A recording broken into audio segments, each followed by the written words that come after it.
You could accept the fact that this city is headed for a disaster of biblical proportion. What do you mean, biblical? What he means is Old Testament, Mr. Yes. Mayor. Real wrath of God type stuff. Exactly. Fire and brimstone coming down from the skies. Rivers and seas boiling. 40 years of darkness, earthquakes, volcanoes. The dead rising from the grave. Human sacrifice, dogs and cats living together, mass hysteria. What's your take on this wide receiving core? Oh, I think it's terrible. I think it's awful. I think it's absolutely horrendous. Wait a second. There's a penalty on the play, and I'm like, Get ready for 2 hours of hard-hitting football talk from two men in the know. It's Football on the Know with Jim and Joe. Join us on the phone. We have NFL prospect and future XFL player Jeremiah Spicer. I don't know, man. I don't like to talk about my stuff like that, man. Yeah. I told him if the Raiders took in Oliver, I was going to take him in the bathroom. So he wants twice. Dude, the last time I checked, I am God, so slow your roll. Slow your roll down. What they say, it's not the X's and the O's, it's the Jimmies and the Joes.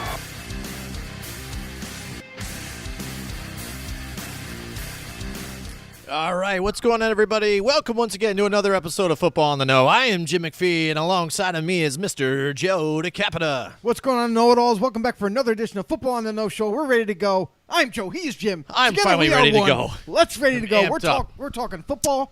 I'm psyched. Let's go. I don't know, but However, after this weekend, dude, I'm about to lose my freaking mind. what happened this week?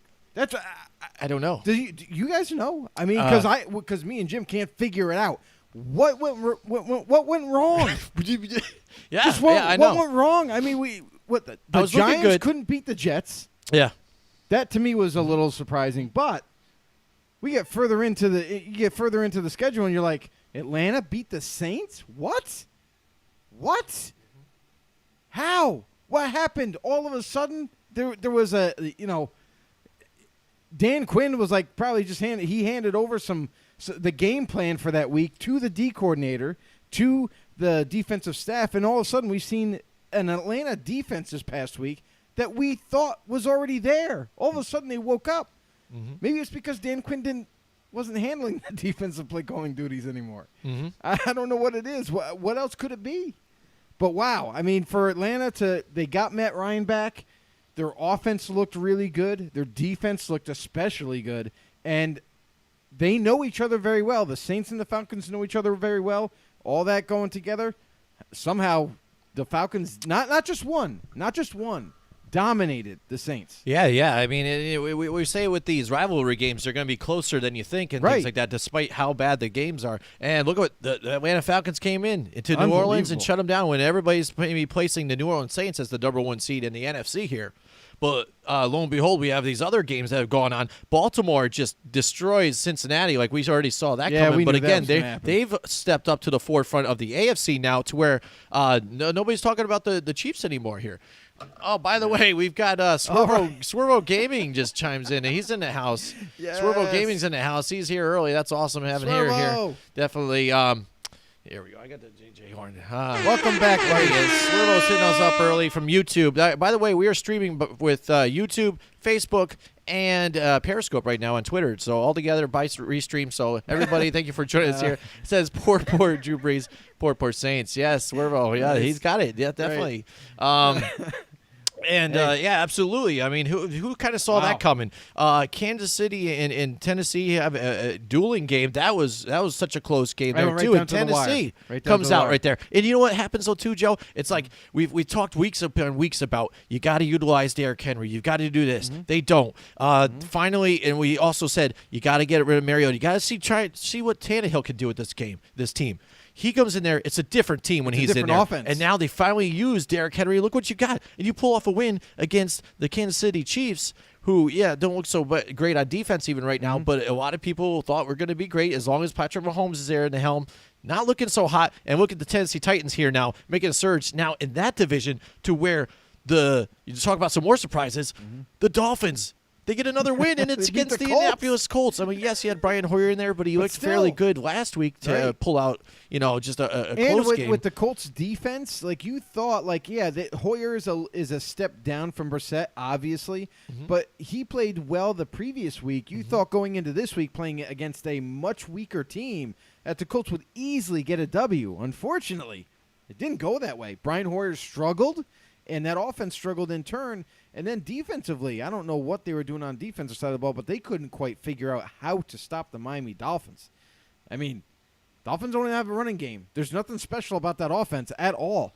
But somehow, some way, Dolphins, hey, give it up to the Dolphins. They went in with a great game plan, and they executed. And see, that's the results. They pull out a win against an opponent that nobody expected them to beat. Yeah, and a team that's been doing better week to week. And real quick about Ryan Tannehill, I mean, this is something that we brought to a lot of the know-it-alls' attention that don't normally follow Tennessee, is that Ryan Tannehill, maybe he might have been the laughing stock out of Miami, but he was always a good quarterback. It was just a matter of staying healthy. Now he's with a new team with Tennessee, and yeah, Mariota, guess what? Now they have the luxury of putting Ryan Tannehill in, and you're seeing how much better he is than Mariota in this offense, and he's taking this offense to another level. So now you add in Derrick Henry that you got to contend with. Also, Tannehill is quick to deliver the football to the various receivers. A.J. Brown, Corey Davis wasn't there last week, too. So that's another thing you thought, Corey Davis isn't going to play. Then maybe the Chiefs could – no. The Titans executed well, and it was a battle all the way to the end. Swervo Gaming comes in here, and he says, do you guys think that Derrick Henry is a top 5 back or no? I've been having a discussion with a few friends about this. I think he can be, but, I mean, we don't get to see it as much. We only get it to see in flashes, as it depends on how much the game plan they utilize him. When you say top 5, there's already 5 great elite backs in front of him. So I would say no, just because of that reasoning, is because you already have 5 elite running backs. Now, me and Jim, if you go back into our past episodes, we did do a 2019 projected top 10 running backs for this season.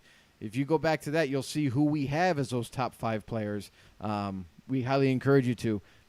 And also, Derrick Henry, I think he's a good back, but the problem is like Jim was saying, we just don't get to see enough of him to be able to have that kind of a conversation of top 5. So until we do see concrete evidence of him being a featured back and highly used, it's kind of hard to make that argument as a top 5. But he's definitely good. And you know what? With our top 5, too, I mean, it changes throughout the season. Look at the way Saquon has been utilized. Not very much. He's been getting shut down with that poor offensive line that they've got. So they've been really. Well, now they're down on a guy. And the problem with that team too is like they're not able to run, so they're trying to put more pressure with Daniel Jones to make plays, and he's coughing up the football right there, not protecting it, and that's where Making it turns into mistakes. turnovers, turns into losses. So they've got to do things to get their star player into the game. If you have Saquon Barkley and he's supposed to be your star player and he's your guy, you can't get him to get any yardage here. There's a problem there. You got to adjust that, and you can't just say, let's see if what Daniel Jones can get us out of. He's still a rookie. He's still learning, and at this point right now, when everybody was begging to get Eli Manning out of the game, I think right now the Giants would have more wins if Eli Manning stayed in and you didn't put Daniel Jones in right now. Tell you the truth, because he's got the experience, and he does, despite all the turnovers you guys want to complain about, he doesn't, cough it up as much as Daniel Jones is doing right now. Right. But I understand he's got to take his blows. I hear there, but as far as top 5 quarterback or running backs, he's got talent. But like you said, there's so many elite ones out there. But right now at the top of the charts, it's not Saquon Barkley and some of these other guys. It's Dalvin Cook, guys that we looked at last year who thought could make a move. Christian McCaffrey. So there's a lot of good talent out there, and it's all how they're utilized. So that's a great question by Swervo Gaming. Definitely. Thank you for YT, the question, by the way. On YouTube. Yeah, bring in your questions, your comments. What was your biggest surprise about this past week? There's a lot of them. I mean, we just covered a few of them there. We just covered a couple. And how about the Rams again faltering? Where this team, the defense has been playing better, but then the offense just sputtering, not working so good. Jared Goff not looking great. After getting that bigger contract. And again, we're not seeing enough of they're running backs here. I mean, so what's Todd going Gurley? on? Todd Gurley. Yeah. So is he really that hurt? Like, what is the deal? Quite simply, Because I saw him run. When they run, he looks good. Simply, the offensive line is all beat up now. Now they don't have their starting center, which is your quarterback of your offensive line. He's the one that makes the offensive line calls on who to block and who to pick up on a blitz and all those various things that centers don't really get appreciated for. It's been known out there, but I'm telling you, these guys, your starting centers are critical for offensive lines to work in cohesive movements and in the blocking schemes and all that. Now they're without their starting center. Now they're also without their starting right tackle. They've gone under a small kind of under the radar rebuild on offensive line this past offseason. They added a couple of new guards, and they're not as good as the ones that they had in place previously. So, yes, now you're without not only just those original guards that you had, but now you have a backup center that's coming in. You got a right tackle that's not a backup right tackle. This offensive line went from being one of the better offensive lines last season to now being one of the average to below average type lines. So that in turn is affecting Jared Goff's play. It's simple. I mean, it doesn't matter. It's not rocket science. You have a poor offensive line. Your quarterback, 9 times out of 10, is not going to be able to produce for you on offense. So we're seeing that evidence of that with Jared Goff. He doesn't have as much time to throw the ball. He has to get rid of the ball faster than he wants to. And you're seeing him go to the tight end with Gerald Everett way more often than he was earlier in the season because of that reasoning. And I'm going to give credit where credit's due. The Pittsburgh Steelers defense is an absolute stellar defense now. We've had questions early on. They had weaknesses at corner. They've been looking for that linebacker to step in for Ryan Shazier, which are huge shoes to fill. But now they have Devin Bush, who's coming into his own, playing really, really good football. And this is his rookie year. He's only going to get better from now on. And also they pulled off a trade for Minkah Fitzpatrick to come over and absolutely cement that other side, the other corner spot opposite. I'm going to forget his name. I knew I was going to. I'm sorry, I can't help you. Oh, you can't help me. That's good. But anyway, he came over from the Cleveland Browns and Joe Hayden. Yep. And now they have Joe Hayden and Minkah Fitzpatrick tag team in that cornerback position. They got some young safeties in the back and Sean Davis, who's I love the kid. Think he's going to be amazing for them. Now this defense, now that they have a couple of those pieces that they've changed, now you're starting to see the fruits of that. It's all coming together now. Now this defense is like one of the top 5 defenses in the league right now. They're playing lights out football. And unfortunately, Big Ben isn't there on offense, because I'm telling you, if they had Big Ben at quarterback right now, this team would be not only a team to be reckoned with, but they would have been a team that could have pushed for a Super Bowl easy. Hey, who knows? And now they're getting James Conner back for this next week, so we'll see what he'll happens moving get forward hurt for them. again. But possibly. Servo Gaming chimes in here and says, if Jones can hold the ball, if he can hold the ball, will be good. Oh, man, has butterfingers. Yeah, I know. Daniel Jones here, butterfingers. Even at one point, he tried to throw the ball, and it just slipped right out of his fingers without even somebody coming. Yeah, I did see that. But, here's the thing. It's growing and learning from mistakes. And, yes, you're going to say, well, he made a lot of mistakes. Yes, he does make mistakes, but he's going to learn from them. Yeah. He definitely will. He's a smart kid. He's going to learn from all these mistakes. He's going to get better, and he'll take a big step next season after he has another second off season of learning, getting more acquainted with everything, with exactly, weapons, and hopefully with having a better offensive plan. line because the pocket's collapsing around him, and he thinks he can still stand in there and try and make his reads and make the throws. He's got to either take off with it or do something else, But and that's to the stay there and try and fight through it. Everybody wanted to jump on Eli Manning's back and they're like, oh, he's terrible, he's making bad decisions. Listen, the guy has no time either. So now you're seeing, now that you put in the golden boy who's supposed to be your future, you throw him to the wolves in there with that poor offensive line, you're seeing the same thing, but maybe worse because he's a rookie and is trying to make something happen. He makes a lot more mistakes than Eli would. And, yeah, you got the mobility factor in place, but still, end result, you're seeing the same kind of turnovers happen because you don't have an offensive line to protect whoever is standing back there. So that's really what it is. And what Swervo says here, he's like, what I like is how comfortable he looks in the pocket. Yeah, sure, and he does. Poise. Because He's got always poise. poised and trying to keep his eyes downfield to make that play. But he's also got to realize that, if it's for at this point with this offensive line, I'm saying to him, listen, it's 1, 2, run.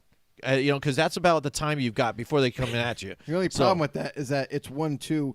The pocket is collapsed. Yeah, I know. And he's got nowhere to go. I know. No, he's had some spots where he What could have has took to off. happen going forward, Pat Shurmur has to make it easier for him to get rid of the ball quicker and faster. So stop trying to throw a little bit deeper down I was just going to say that. Too many deep routes this utilize. Hey, listen, Golden Tate is one of the best short yardage route runners there is in the game. He will get open no matter what. And you also have tight end with Evan Ingram, who is due to come back soon. I don't know if he's going to come back for this week, but we'll still have to wait and evaluate that. He's questionable for this week.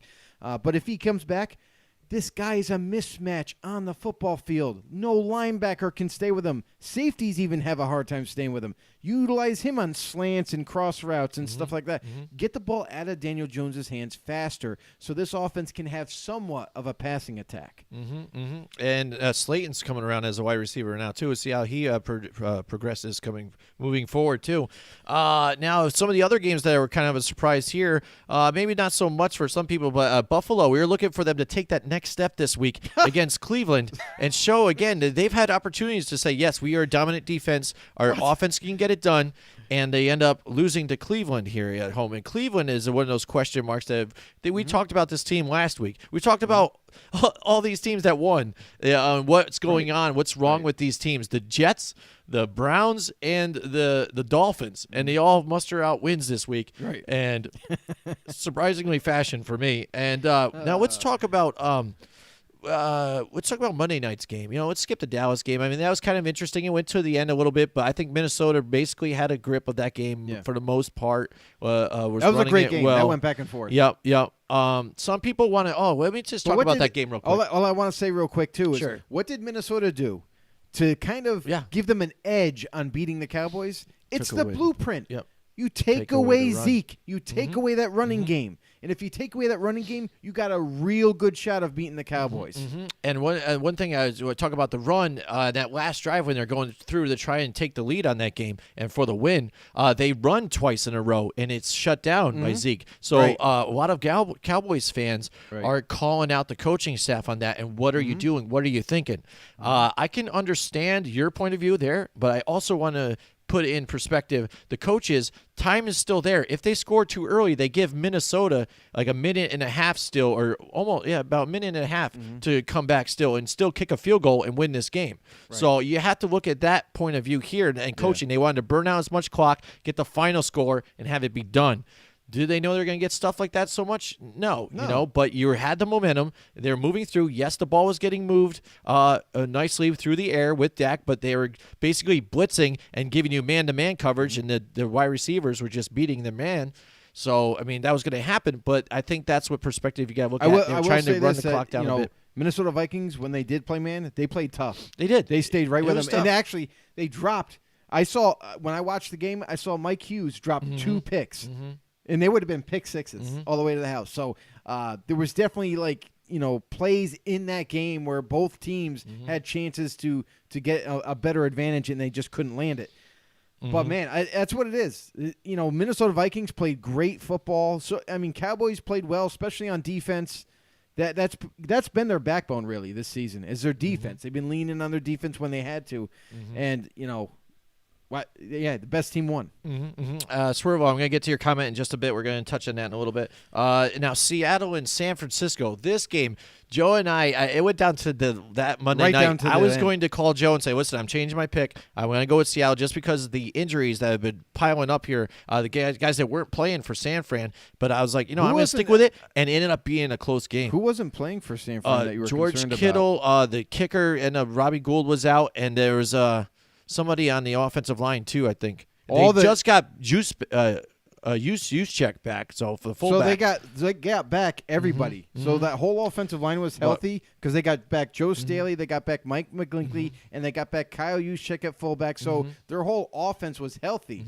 Now during that game, Emmanuel Sanders lost left. Emmanuel Sanders, And that was during the game. During the game. So their offense was healthy except for minus Kittle. That's Kittle, the only which guy. is a big factor. But I was the like, only I'm guy going that to ride wasn't with there. it, and we weren't let down. I think everybody who watched that game was ecstatic. It was defensive. It was bad calls, which we could touch about in a second. Real bad calls. And turnovers. People fumbling left and right and then reviewing it. And the strip on DK Metcalf as he's trying to charge for extra yards, almost stepping out of bounds, which he kind of thinks that maybe, unfortunately, I wish I did step out of bounds. But he's getting the ball yanked out right almost at the goal line. It gets yanked out. It's 49ers ball. Because right there, if they score again, that game was about to get turned open. And a lot of people were texting me about Seattle's got this, and it's going to be bad for the 49ers. But the 49ers get the ball back, and they're able to score it, and they're trading blow for blow right into the overtime. And even in overtime, they couldn't get it done. No. You know, did the 49ers fail on a kick with their kicker that they had in, a guy they picked up off the streets, and He's a little gay. it couldn't get it done. You know, the pressure was too big for him. And Russell Wilson, even after throwing an interception, which I thought was going to help seal the deal for the 49ers, pulls out the win again. Gets it down. You know, and that game was one of the more classic games in, I'll say, NFL history, because that was absolutely an amazing game. I was on the edge of my feet. I mean, there was scoring, and this is what makes a phenomenal game, especially for the modern era, is when there's scoring and defense at the same time. Yeah. And that's what this game was all about. It was scoring. It was defense. I will point that I'm very upset about this game, about the officiating. I thought this was one of the worst officiated games throughout the season, maybe even the history of the NFL, because all I saw was poor play calling or poor penalties being called throughout the whole entire game, and very one-sided throughout the whole 60 minutes on the football field. It seemed like the Niners, or it seemed like the refs had money on the Niners, and they were doing everything they could to prevent Seattle from even being competitive throughout the whole entire game. It was absolutely, and they were critical penalties. It wasn't just like, holding here, holding there. No, they were calling pass interference calls that were very, very touchy that nobody else probably would even call. I mean, they were just to help out on the drives for San Fran. It was absolutely ridiculous. I wouldn't go that extreme, but yeah, I think there was some questionable. Yes, I am going that extreme because it was that bad. I watched the whole game from beginning to end, and it was absolutely one-sided whatsoever. I think there was bad calls on both ends, and they just, we've been seeing that all year. One-sided, absolutely terrible. But Seattle comes out of there with the win, and they show how tough they are. And that's the one thing too that goes to show you when you do have a franchise quarterback, a guy that's been there before, guy who's won the Super Bowl and even had that moment to where he threw the interception in the end zone at the end, and had that moment where he didn't able to get it done. The other side, Jimmy G. Now, I'm afraid about Jimmy G. I mean, I've always had questions about him because everybody was saying when he was going 6-0 and he was doing this, he's going to be a star. He's already a top whatever quarterback. He got injured all last year. Comes back here. He looks a little shaky, but is picking it up along as he goes. But in that moment, he looked like he was nervous and making a lot of bad throws. He could have had some seriously bad interceptions in that game to end the game earlier. On the bad side for him. I just think that the pass rush was starting to get to him, and that's really what ended up happening. Oh, and Jadeveon Clowney. How good did Jadeveon Clowney look?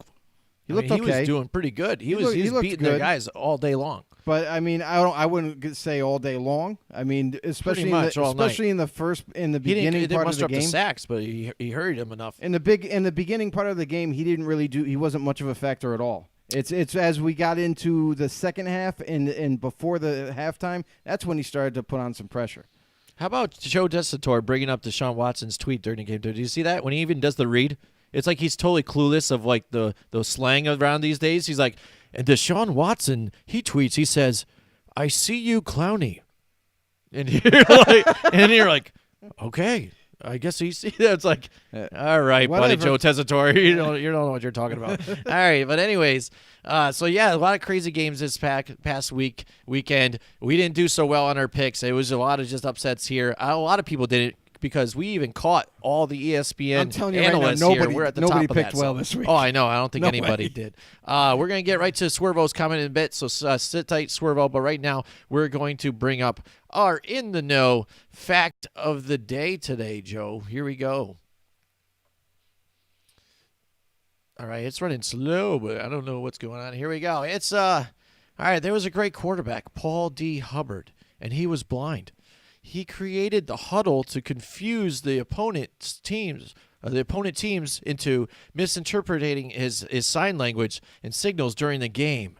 This is the whole rule behind the huddle. Why do people huddle in NFL? It isn't just a hero, it's through the play. He started this whole thing to get it going, and it stuck with it, and now it's an NFL everyday thing that people just pay no attention to, and now there it is. There, in case you didn't know, you can trick somebody with some water cooler trivia here on this one. So there you go. The huddle was created by a blind quarterback. How about that? Pretty interesting stuff. Who knew you could be a quarterback and be blind, right? All right, we're talking about the hot topic here that everybody's been bringing up. It's just announced here about our boy that we haven't talked about in a long time because we don't like to get controversial here, but it's Colin Kaepernick. That's right, there he is throwing. And he's going to be setting up a get-together this weekend here in Atlanta, Joe, right? He's going to throw for some people, and he's going to have set up some interviews with other teams. So basically it's an open invite to see him make some throws and try out for other teams. They can maybe leave out of there with a signing for him or a contract or whatever.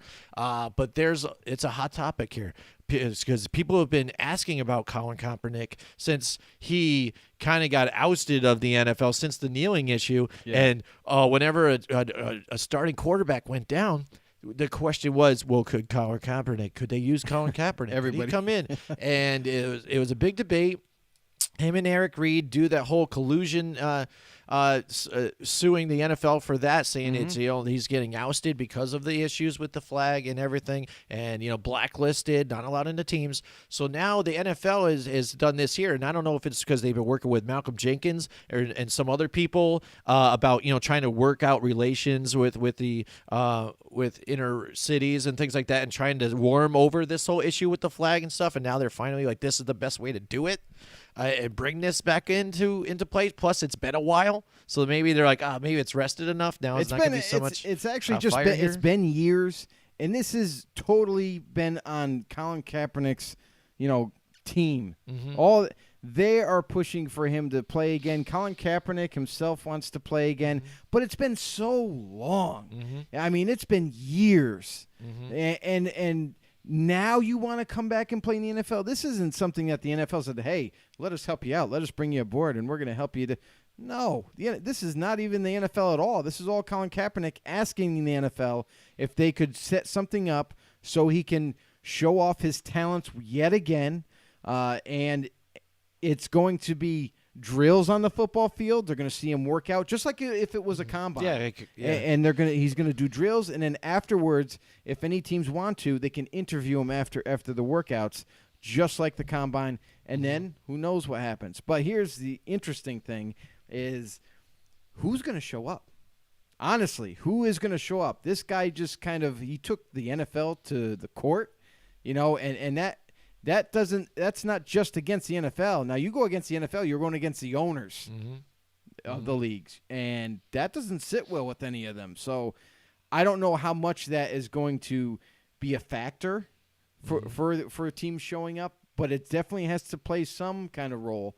And I hope teams show up to see him. He is a talent. He is a talent that, when we did watch him in years past, but he was very dynamic with his legs, very mobile guy. He has a very, very strong arm. But the big thing was questionable decision making, not being super accurate across the board. And we'll have to wait and see what he has to offer for teams after this. And imagine that. Imagine if he connects on that pass in the Super Bowl and they win the Super Bowl that year. That the whole face of the NFL could be different here because he was at the top of his game in there. Harbaugh was there still. And then since then, Harbaugh got kicked out of basically the 49ers because of the dispute with the GM. Right. Colin Kaepernick's forced to play with a different coach and didn't seem to get back in the same graces. Wasn't as productive to where he lost his starting job to Blaine Gabbert. And where's Blaine Gabbert right now? And like Swervo Gaiman says, I don't know why he didn't try and play in another football league. Well, I kind of do because he wanted to be in the NFL. That he was asking for money. The thing is, too, that a lot of people didn't talk about is that not only the other teams had questioned him, had come up to him, but he had an asking price. Him and his agent were strict about certain things, about what they wanted. Salary was one of them. He was asking for a lot, and teams just weren't able to commit to that, especially because teams didn't as of wanna recently, he wasn't playing as well. Like I said, he lost his job to Blaine Gabbert, so why would I give you this? And right now, his agent is still pretty adamant on stuff to where they wanted a list of teams that are already going to be there, like as if they were making demands again. I don't know if that was his agent, but there's definitely people that want to know on Colin Kaepernick's side to see what teams were in, but it doesn't matter. If a team shows up, a team shows up. You don't need to know. If you really want to play, there. you would want to play. Right. We talked to our buddy Jeremiah Spicer enough times. He's a guy that doesn't care about that outside noise. No. He works hard every day to try and get to the goal that he wants, to where now he's drafted into the XFL. He's just happy to play and show what he can do. And he told us that he's going to be the highest tackler in the XFL this season. I really hope he does because he's done it before in the Arena League. So, I mean, that type of attitude. Colin Kaepernick's on the other thing. He wants to talk a good fight or hear about representing this and that. But then when it comes down to it, and you want to say, I'm not allowed in, well, you got to come down in your price too, but you're not giving anything on your end either. Swervo Gaming says here, let's get back to your point when you were bringing up earlier. What if you bring in Colin Kaepernick for the Giants as that mobility factor, and I guess he can throw. But what would you guys think of that? And if not, what team has he have the best chance to go to him? That's the question we're going to ask basically everybody here. What team do you think could use Colin Kaepernick? What is a good fit? Do you think a team will grab him? The Giants, I don't think so, because what they liked in Daniel Jones is he has that little bit of a mobility.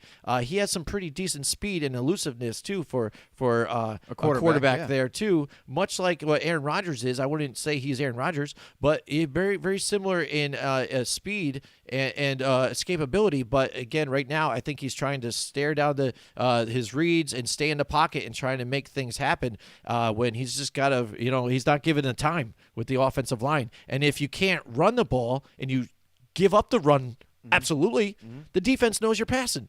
So what do? They just pressure you on the pass every time. So you have no time. It's pretty much cut and dry there. And we have Brandon the Capita joining in now with us here. Oh, man. And he just says Bengals and LOL emojis. I think that's all you can say. But there you go. Yeah, that's he definitely says one of the that's teams, what I was thinking too. Again, trying that offense is supposed to be new age, new wave. Sean McVay type of deal. Jet sweeps. You can do some stuff with them. It's not Sean McVay-ish. Oh, I know. Like I said, it's supposed to be. It's got sprinkles of Sean McVay, but really it's Zach Taylor trying to make his own name. Yeah. And it's failing miserably. I'll go back to the Colin Kaepernick question.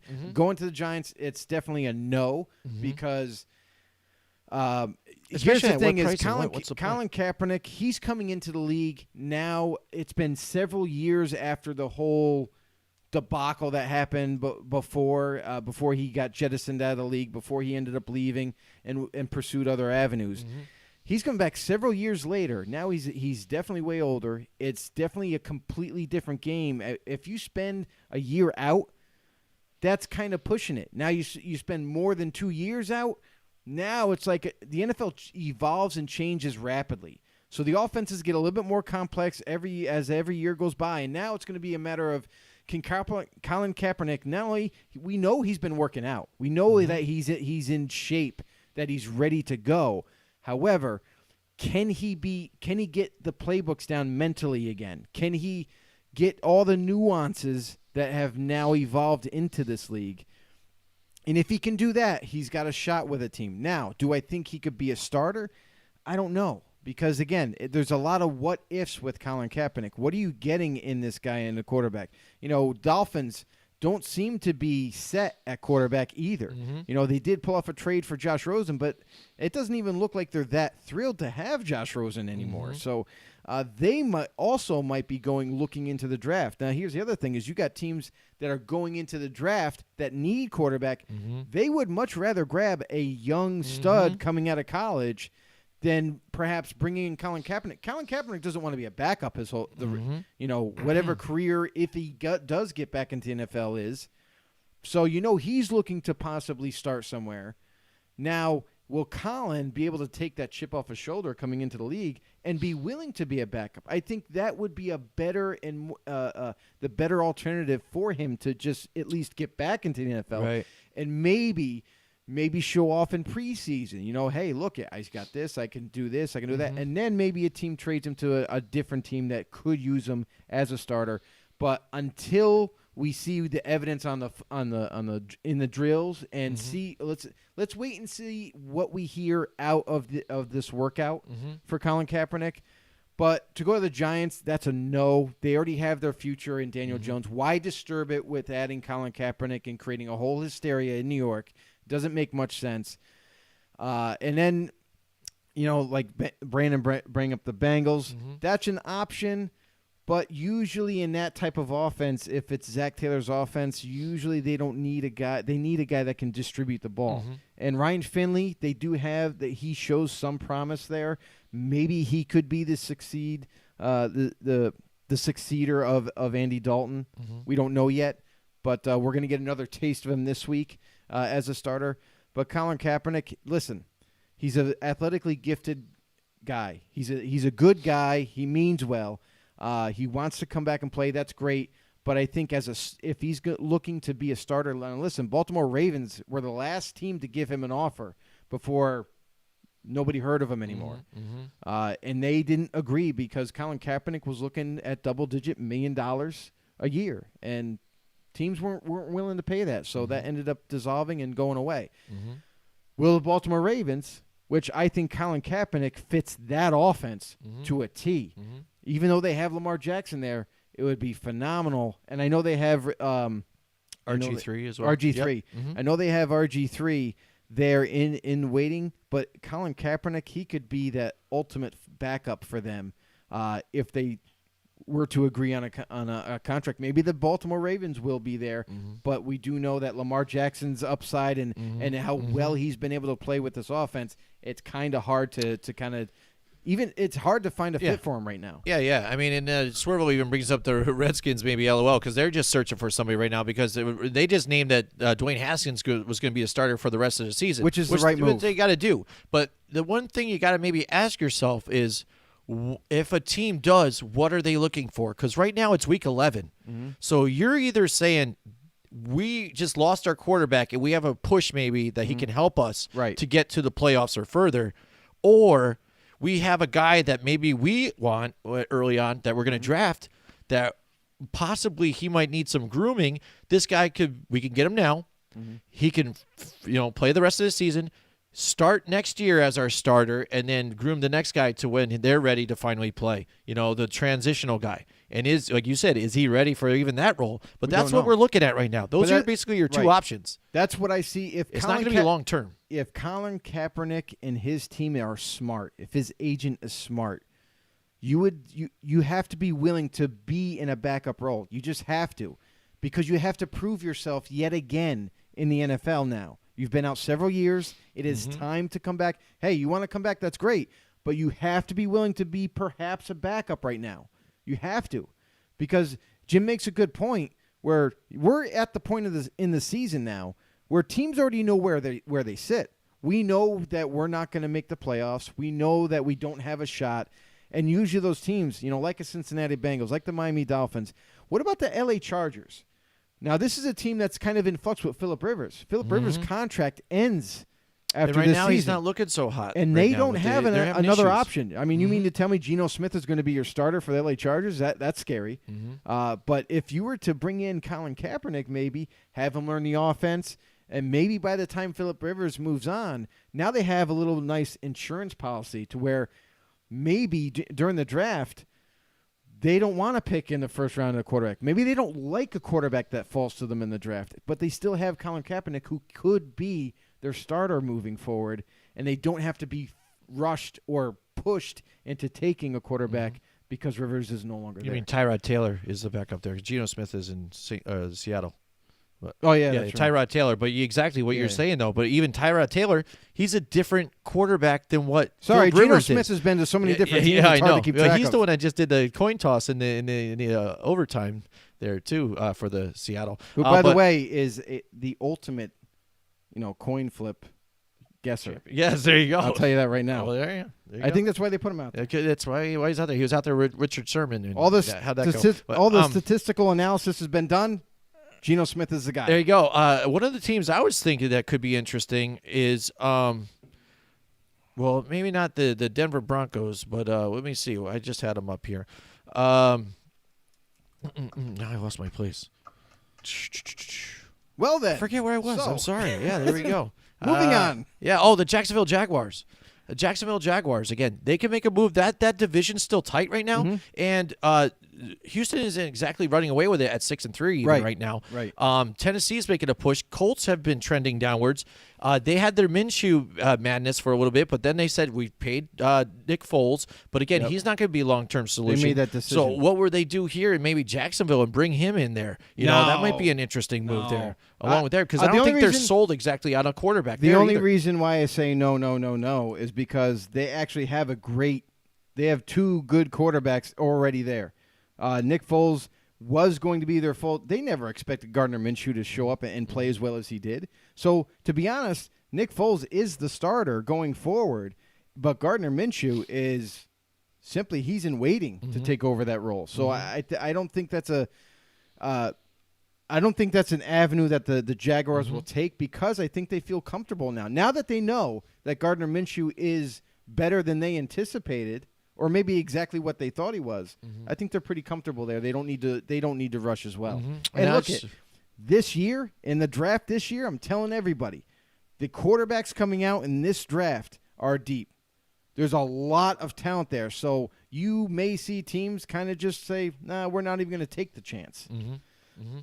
So yeah, I was just bringing up here. Let's look at his stats here. Overall, he has a losing record at 28-30, 12,271 yards, 72 touchdowns and 30 interceptions. So again, just turning the ball over, and but still has a better QBR rating than Cam Newton. Yeah, but the real bad statistic is the one that we didn't put up there is completion percentage. About it's like 59%. Yeah, that's pretty bad. And that's part of the issues there. So they'll be looking at that as and say that to him, and this is what we're looking at here. And because everybody looks good in shorts and a t-shirt and throwing, it's just some guy that already knows the routes. I hope he brings the afro. Yeah, he probably will. I mean, unless he goes and braids him. I don't know. Could be cornrows, could be an afro. One other team, finally, that I was thinking about. Again, I don't think he really fits the mold, but what does John Elway do, Joe? But make bad decisions on quarterbacks, right? So I could see John Elway going into this thing. He's all hyped. He's ready to smoke his cigar and watch this go down here. And he's going to look at Colin Kaepernick. Brandon Allen played well. Yeah, I know. He did. But but why not again? You've already pissed off Joe Flacco. That's right. And you got nothing else to go for here, and why not in Denver? It's going to be his last straw. Listen, I think, it's one disaster after another disaster with John Elway, and why not? Why not say, hey, we're going to add Colin Kaepernick and completely change our offense all the way, right now in the middle of the season? It doesn't make much sense, but to John Elway, it might.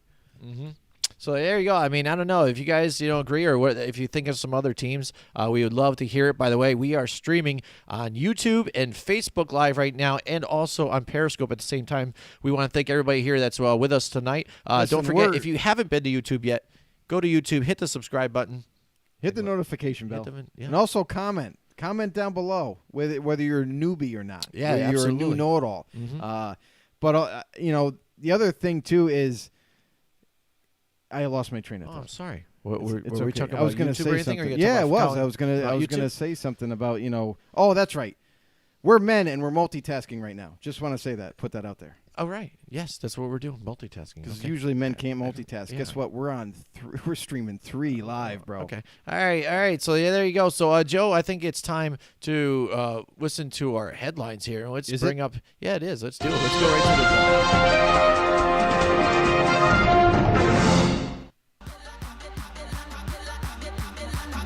This is the drop.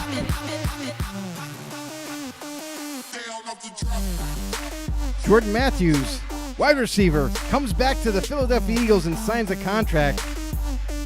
Listen, this goes to show you how desperate the Philadelphia Eagles are right now. They need receivers, and they need them bad, so they bring in Jordan Matthews back for a 3rd time. Wow.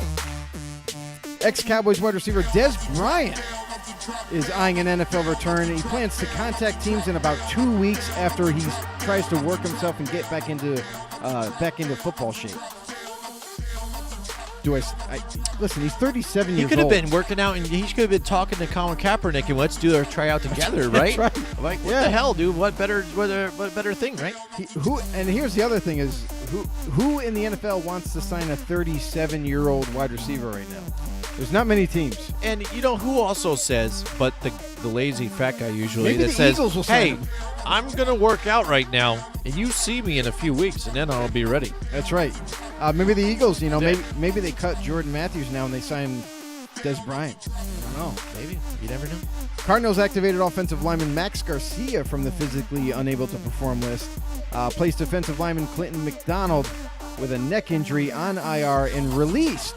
They didn't just stop there, and they also released linebacker Zach Brown, who's now available. I can't believe it. This is the second team Yeah, Zach Brown's that's been true. cut from this season, and now it begs a question that makes you wonder: what's the deal with Zach Brown? Like, is it an attitude problem? Is it just he doesn't want to play? I don't understand. But yet, again, second team. Goodbye, Zach Brown. Again, I'd say at any point, just Giants to start try out everybody. It's Zach Brown. Come on. That's right. Why not? What else you got to lose? I actually thought the Giants would pick up. Oh, I'm not going to say that. Spoil it. The standoff between offensive tackle Trent Williams and the Washington Redskins took a new turn in this whole debacle when the team placed the star lineman on non-football injury list. Now, what this does is this allows the Redskins to say, hey, guess what? We are not going to pay you the remainder of this season. And that's the whole reason why he reported, so he could lock in his contract. Now they do make this move. Bridges have been burnt right now. I don't think you'll ever see Trent Williams put on a Redskins uniform again. I think in the offseason, he will be moving to another team. We just don't know which that is. Maybe Cleveland Browns. J.C. Treader, center for the Cleveland Browns, reportedly agreed to a 3-year, $32.5 million contract extension per NFL Network's Ian Rappaport. That includes a $23 million in guaranteed money. So they lock up a lineman, which, hey, they need to do something with that O-line. The Ravens have signed linebacker L.J. Fort to a 2-year surprise extension through 2021 that pays him $5.5 million, a source said. He gets $3.25 million in fully guaranteed at signing. This is interesting because L.J. Fort, he's been a Steeler for pretty much his whole career, and now he ends up going to the Baltimore Ravens on a free agent move and just found a home. The Ravens must love him. They gave him a 2-year extension. They lock him up. He's staying with Baltimore.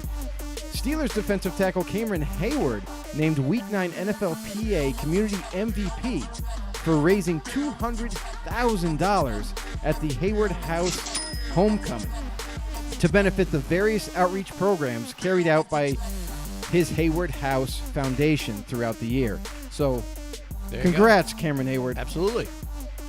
The Bears have waived running back in a surprise release here of running back Mike Davis, a source said. The Bears cut him in part because of how it helps them get a compensatory pick. So an interesting move by the Chicago Bears We've seen the ascension of David Montgomery.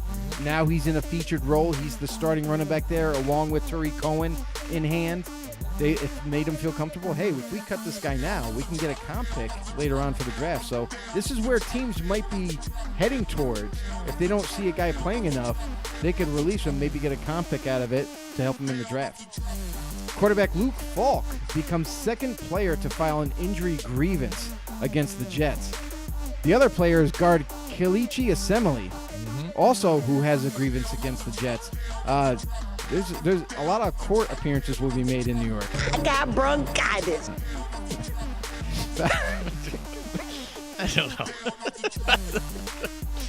Falcons running back. They're complaining about it. Falcons running back Ito Smith will miss the rest of the season with a concussion. Brian Hill, new addition to the Atlanta Falcons, is the new running back to take over the backfield. Devontae Freeman's banged up, so now they're right down to the bare bones of it here. Brian Hill is going to come in. He played last week. He actually did an admirable job, did well. They're actually running the ball last week. It's a surprise. All things were backwards. Up was down, down was up. It was nuts last week. And the Raiders signed free agents, defensive end Deion Jordan. Oh, my God. Yeah. And safety, this is the one that I'm happy about, is DJ Swearinger at safety. The Raiders placed Carl Joseph on the reserve injury list and waived linebacker Quentin Poling. These are moves that are made because of injuries. We've seen, the rookie starter for the Raiders in Week 1, John Abram went down. He's gone. Now Carl Joseph is gone. That's both their safeties. They got to get some help. I'm surprised DJ Swearinger was still out there on free agency wire, so maybe he's going to come in and help out. Now they team him up with, we saw Thursday Night Football phenom Eric Harris at safety for the Raiders. Kind of had three picks? Yeah, 2. Almost 4. Yeah. So, Philadelphia Eagles announced they have agreed to a 4-year extension with offensive guard Brandon Brooks. Brooks becomes the highest paid guard in the NFL with $54.2 million. Woo! I like you. You have balls. I like balls. $54.2 million total on the extension and $30 million guaranteed per Ian Rappaport of NFL Network. And a lot of people think Brandon Brooks is more of a Pro Bowler right now. They really like him. He's doing a phenomenal job. One of the best guards, if not the best guard out there right now. Former NFL wide receiver Charles Rogers sadly passed away this past Monday. He was 38 years old. Jim, 38 years old? 38 years old, and the guy is just gone. It's just like that. That's why you live every day to the fullest. Like it's your last every day. According to Hugh Bernruder of MLLive.com, Rogers sadly died from liver failure. He also reportedly had cancer. So condolences go out to the family and friends of Charles Rogers. We know him as the ex-Detroit Lion wide receiver. Was highly drafted. Played a very, very short career. Didn't really last that long. Didn't stick. But nonetheless, wish all the best to the family and friends out there. Chiefs' defensive end Emmanuel Ogbah will undergo season-ending surgery this week for a torn pectoral muscle, ending his season. Another starter for the Chiefs is going down. He's done for the year. And this secondary has struggled from time to time. These linebacking core has struggled from time to time. Now this defensive line just doesn't look the same. We've seen the Chiefs go ahead and they grab Frank Clark in a trade from Seattle to help with that pass rush. He's better suited for this defense. Chris Jones has been a non-factor, complete non-factor. Pro Bowl Chris Jones at the tackle position just hasn't been getting it done. So now injuries are starting to pile up. Falcons running back Devontae Freeman could be out about 2 weeks with a foot sprain, a source said. So you're going to see Brian Hill for a couple of weeks now as your starter for Atlanta. And more Chiefs news, offensive lineman Martinez Rankin, who came to Kansas City in the Carlos Hyde trade with the Texans, suffered a knee injury that is likely season-ending, a source said. He'll have an MRI today, but the belief is that he has suffered and injured his patella tendon. Former first-round pick Vernon Hargreaves, this is what I was going to get to earlier. Former first-round pick cornerback Vernon Hargreaves, released by the Tampa Bay Buccaneers. question marks all over here. Why did they decide to cut him now? And the rumor is coming out of Tampa is that they were like, oh, well, he doesn't work hard enough. He's a little lazy. But it took you how many years to figure that out now? And then all of a sudden you cut him in the middle of the season? Something's not right here. I smell fucking butt cheese. Something's not right because I'll tell you right now, and this is a player that I thought, we've seen the Giants and everybody kind of pokes fun of the secondary and how bad it is. This is a move that I thought the Giants could go ahead and grab an ex-first-round pick, a veteran at cornerback, and maybe to help this team. But the only team that put a claim in for him was none other than the Houston Texans. So the Texans are getting former 2016 first-round draft pick in Vernon Hargreaves, and they traded for former 2017 first-round pick in Garen Conley. So now they got 2 first-round picks at corner. Maybe it'll pan out and work for them. We'll see. Hey, they're trying. You got to do what you got to do. And the Cincinnati Bengals cut veteran linebacker Preston Brown, per Ian Rappaport. This is another surprising cut. Is this like a theme for this week? But now we've heard of Zach Brown. Preston Brown gets cut. Both veteran linebackers. I'm really baffled by both of these moves. So now where are they going to end up? I guess teams that need linebacker, right? So we'll have to wait and see how that unfolds. But there's plenty of teams that need these guys. So I don't think they'll last in free agency much longer. Ravens have signed veteran defensive tackle Justin Ellis to add and bolster the middle of the D line there. He was a cast-off of the Oakland Raiders. He was a longtime Raider there. He spent his early in his career drafted by them, and now he's available. Ravens go ahead and scoop them up. NFL clubs were informed today, if you didn't listen to early part of the episode here, the NFL clubs were informed today that a private workout will be held for Colin Kaepernick on Saturday in Atlanta. The session will include an on-field workout and an interview afterwards. All clubs are invited to attend, and video of both the workout and the interview will be made available to all the clubs.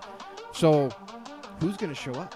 Who knows? I don't know. We'll see what happens with it in the continuing saga that is Colin Kaepernick. And we have Falcons tight end Austin Hooper, who's been killing it this season, will miss about a month due to an MCL sprain, per Ian Rappaport of NFL Network. Just when I thought Atlanta was going to make a push. Yeah, but here's the thing that hurts us, is we had this guy in the top 5 for tight ends at the end of the year. Yep, so sadly, due to injury, he'll be missing the lineup. But no fear. They got backups, I guess. Yeah, whatever. They got plenty of weapons in Atlanta. That's it for the drop, everybody. That's it for the drop, everybody. All right. Just a lot of injuries and people getting cut. And some people making some money. That's pretty much it. That's pretty much it. No drugs this time. It's pretty amazing. You don't hear it in the headlines anymore. No drugs this time. Nobody violating. Winners don't use drugs. Yeah, nobody's doing that anymore, I guess. It's out now. So performing enhancing drugs is out, I guess.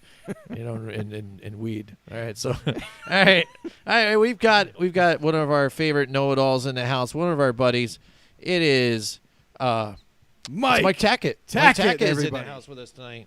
Mike Tackett. Holy, I don't want to swear, but Angela DeCapita's in the house with us, Joe, tonight. The wife oh my of gosh, Brandon I think DeCapita. that's a first.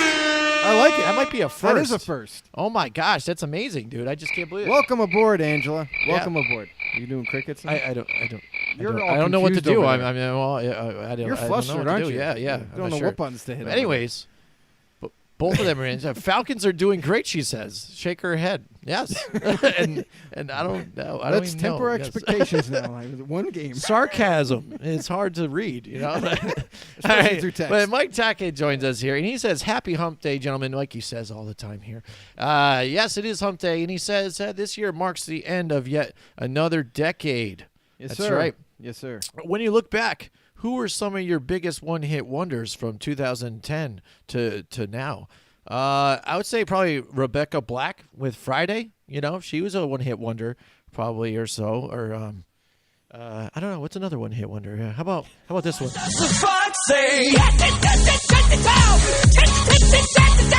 Turn it off. No. Turn it off. It's so stupid. Oh, but no, he says, okay, all right, one-hit wonders here. When you can look back, all right, from 2000. For me, it's Peyton Hillis. He says, "Oh, okay, we're talking football." I thought he was talking music. I am a music Jim, guy. this is a football show. And I enjoy music, so I like to, I know a lot about one-hit wonders. But anyway, he says Peyton Hillis and linebacker Chris Borland. Yes, dude, he was a beast. And for him to just retire like that was insane. He says, obviously, Borland retired, so we'll never know how good he could have been. But that one... I'll get back to look at that. Another note on here. I love this. All right, so we'll never know what he could have been, but that 1 year was amazing, as was White, running back, making the Madden. Yes, cover. Right. Yeah. But I'll tell you that. Chris Borland, he was an absolutely amazing linebacker for the Niners. He was on an ascension that he could have been legendary. Like, we don't really know if that was going to be the finish at the end. If he had a long career, if he decided to stay and play, he was going to be absolutely amazing. But we do know that he suffered some concussions. He had a neck issue. There was some problems where he just decided to end it and to try to stay healthy for the rest of his life.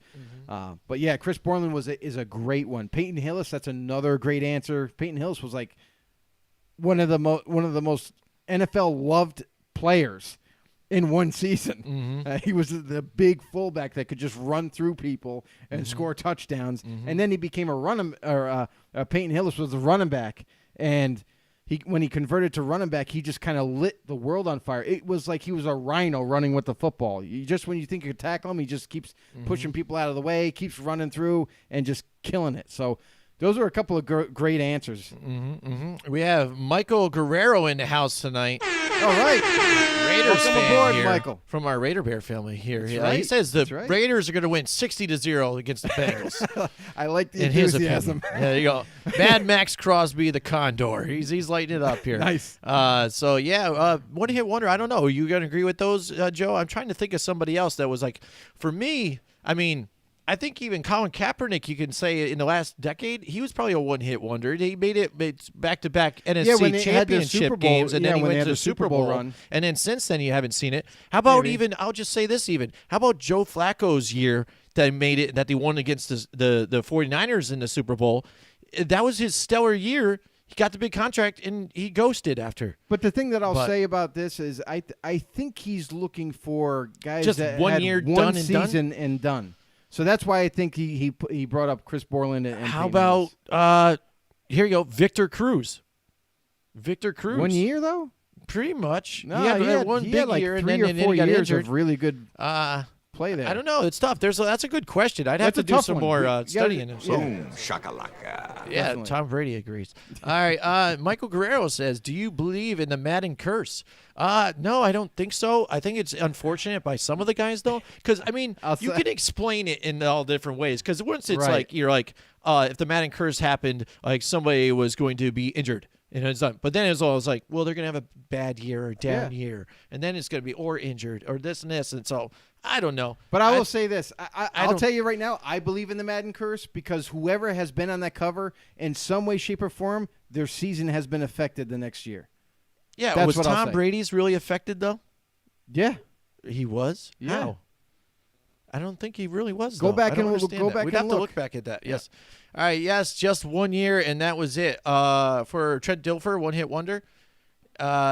Maybe he's Mike Tackett's answering that. I don't know which one Mike Tackett is answering into. Let us know, Mike. Not like Trent Dilfer. But That's Trent a good Dilfer, answer. one hit wonder. That is in a sense, but I don't know if he was really great that year. I mean, He yes, they wasn't. won. He had the a Super Bowl, phenomenal defense. But and isn't it funny? I always bring this up, and Mike Guerrero, you might really like this too. Is that how bad does Trent Dilfer feel all the time when somebody brings up a quarterback that wasn't good enough to win a Super Bowl but happens to win one off of a defense? Yeah. And they're like, well, he's the next Trent Dilfer. Or he's Trent Dilfer. It's kind of like Trent Dilfer. Right. It's like, dude, I have a ring. Like, how bad does he have to feel? Like, he goes home and gives himself pep talks in the mirror every day or whatever. Mike Tackett did say, he did chime in. He goes, yes, just one year, and that was it. That was it. There you go. About Victor Cruz?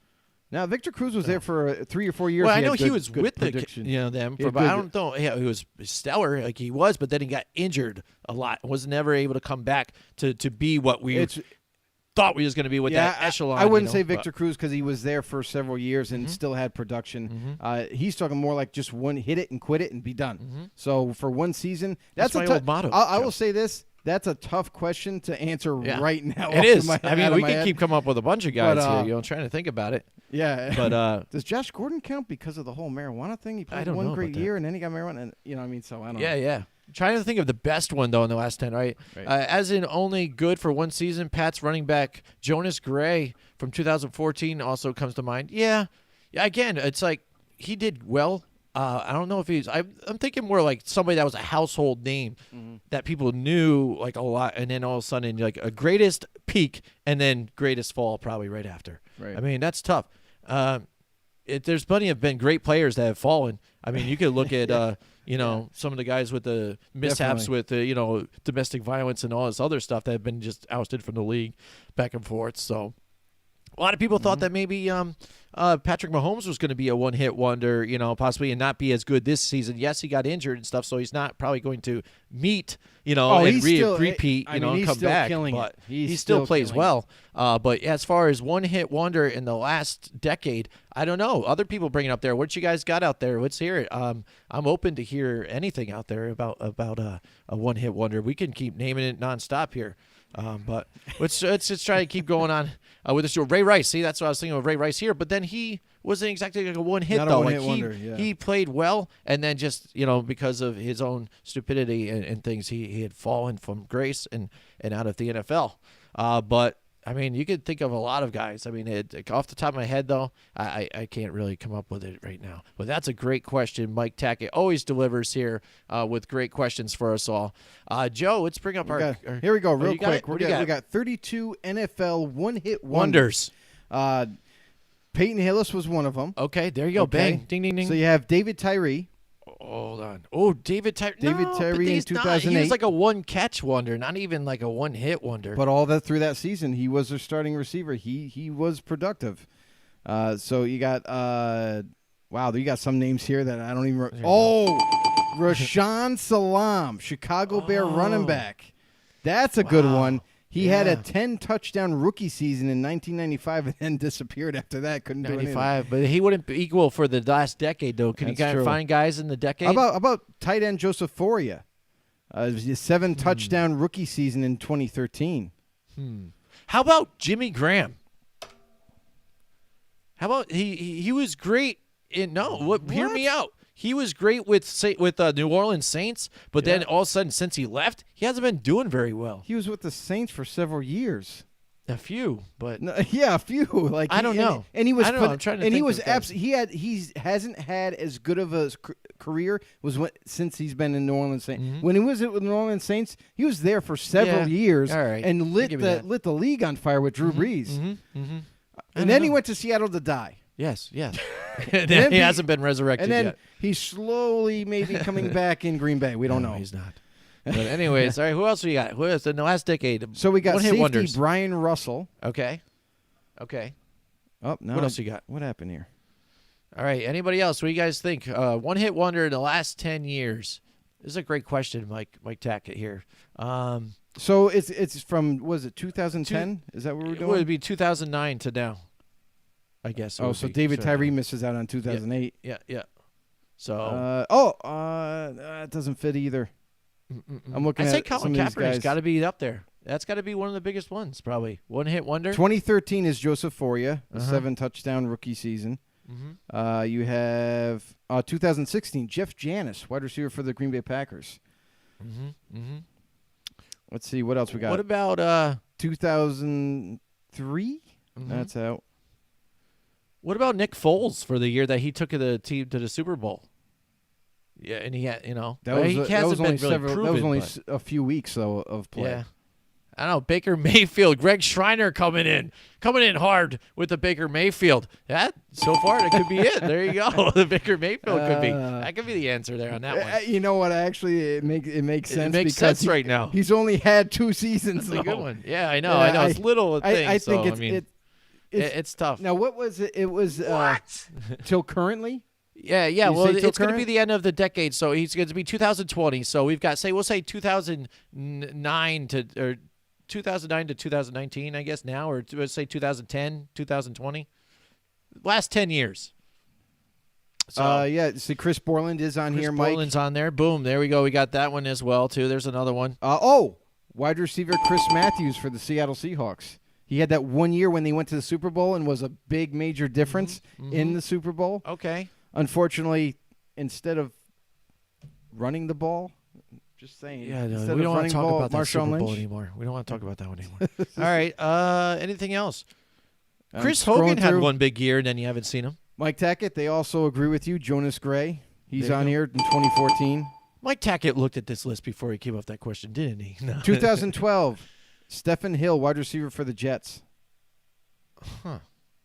Yeah. don't Some know. of these names you might not know You might because not they even were know that one-hit so much, but wonders. yeah. You know, you didn't really recognize them as being great players, so that's why they're one-hit wonders. Okay. Peyton Hillis is on the list. Peyton, yeah, we forget that now. Now, what do you think? How about we throw this question out there about we were talking about Madden covers and is it really a curse? How about when we're thinking about this, who has probably suffered from the curse the most who was on the Madden cover? Like who had the worst season afterwards, possibly from the curse? See, that's hard to judge because a lot of them happened due to injury and they were Yeah. done for the year before the season even started. So it's like Sometimes, yeah. a lot of the times, I mean, but then you also had terrible seasons after they were on the Madden cover. And so it's like, how do you justify which one was the How worst? about the year when they had Larry Fitzgerald and Troy Polamalu both sharing the cover and they both were injured that season? How There about you that go. one? That was like That's a double whammy. that's a on them, 2-for-1? so- yeah, it's a 2-for-1 on that one. How about Tim Tebow? Tim Tebow, yeah, I guess so. Yeah, well, a playoff run. So I'd say. But that's a see, one-hit wonder. he wasn't done in the league though. He had one bad season, but he had some success with Denver when he first entered the league. I don't know. No. See, that's the thing though too. That could be another question. I was gonna say Brock Osweiler, but he was, because he kind of played well, got them to the Super Bowl. Peyton came back in when he was healthy, then he still but then played. he is able to get him like other contracts other places, but never was as good. Brandon Oliver for the Chargers in 2014. How about this is a good one. How about Terrell Pryor as a quarterback for the Oakland Raiders in 2013? He had a really good year that season with the Raiders, and then the Raiders wanted him to play wide receiver, and he said no, so they cut him. Yeah. And then he ended up leaving. Then eventually, a couple of years later, he's like, "Oh, I'll play wide receiver," and then he signs with the Browns. I got one. It's due to injury, I'd say. It is Okay. sad, maybe. But what about RG3? Yeah. Like his rookie year, he played. He's not on the list, by the way. Played great, and then since then he hasn't been the same. Yeah, because I think what But- they were what this list is showing is just one season. One season, and they were done. And then done. Yeah. Done. So- Okay. Well, let's move on to the rest of our show. So, I mean, if you guys I think definitely we want to wasted bring enough up something, time on though, this. yeah, we've wasted enough time. Let's go to Mike Tackett really time. distracted us with that one. Exactly. Threw us to the side here. Let's talk about wasted time. Is our picks last week? That was absolutely putrid. But now I don't remember picking anything. Well, dude, this is crazy. It's been going back and forth. I've taken the lead. You've taken the lead. I've taken the lead, and now we're tied again at 95 and 54. Joe, holy moly! But you know what? It's killing enough. it. It's enough to put us right there with the ESPN analysts. So I think I'm pretty happy. With Hey, we're that. right up We're there. doing well with all the other. Not bad, right? So-called experts and stuff like that too That's in our right. picks. So why don't you cue us up with some music here, Just and we'll wanna get say- this I just thing want to rocking say and real rolling quick, here. thank you to everybody who's tuning in. Thank you all know-it-alls for tuning in and asking the questions and giving us Yeah, your input. absolutely. It's been absolutely amazing. Keep this thing rolling. Help us grow. Spread the word. Share. Go ahead and make sure you go to YouTube. Legend. Wait for it. Dairy. There you go. So go ahead on YouTube, subscribe to us, hit the notification bell to get all the latest and greatest updated content that we have to offer. Also, if you want to try to stay up to date with the fast-paced NFL the way it is, go on Twitter with us at FB_no, and make sure you follow us on Twitter. So then we try to do our best to stay up with all kinds of news, not even just bullet point news, but also like some news around the league that not many people know about. So Right, and I get very uncomfortable with my tweets. that's right. Mm-hmm. But Madden 2000, Barry Sanders literally went from top of the NFL to retirement with a Thanos snap. Mike Tackett says here. So that's another good one here. Yeah, with, but see, now Mike you're Tackett. Going against your rules here. Now you now got Barry Sanders had a he great is before, career. not the last 10 years again. But yeah, definitely it's been great. Everybody here joining us. Greg Schreiner, he gets a DJ horn too. I haven't seen him in a while, so thank you for joining us here too. Yeah, we're doing the picks here. Right now we're tied. Imagine if it goes right to the end and we're tied, Joe. How about we both share a drink? I'll get a big one, and then we'll just get hammered on the show together. We're both losers but winners. And I want to, if that happens, I just want to apologize to all you know-it-alls because that show will probably be an absolute just It'll be a mess. You can ask us whatever you want. We might even hit a button and it just ends the show. That's right. Anyway, here we go. Here's the easy. I lost my cap. All right, but there we go. This is what we're playing for. At the end of our football season here, this is a football-shaped... It might look small on your screen. But this holds a half gallon of liquor and stuff. So Joe drank it last year when he lost, and it was fun. It was an amazing show. And so the loser's going to do it this time, too, as well. And right now we're neck and neck, though. It's very exciting here. But, Joe, let's get to the picks. Here we go. Week 11, everybody. Tomorrow night. We've got the Pittsburgh Steelers going against the Cleveland Browns. Yes. Cleveland coming off a win. So does Pittsburgh. Can Cleveland at home muster up another win here against the Pittsburgh defense? I don't think so again. I think it all depends on if they can get Nick Chubb. Again, it seems like when these teams, I ask them to do things, they don't listen. And then when they finally do it, they have success. And it's like, why weren't you listening the whole freaking time? I don't know. I don't get it. Maybe they're just arguing themselves in the head. I don't know. I'm going to go with the Pittsburgh Steelers.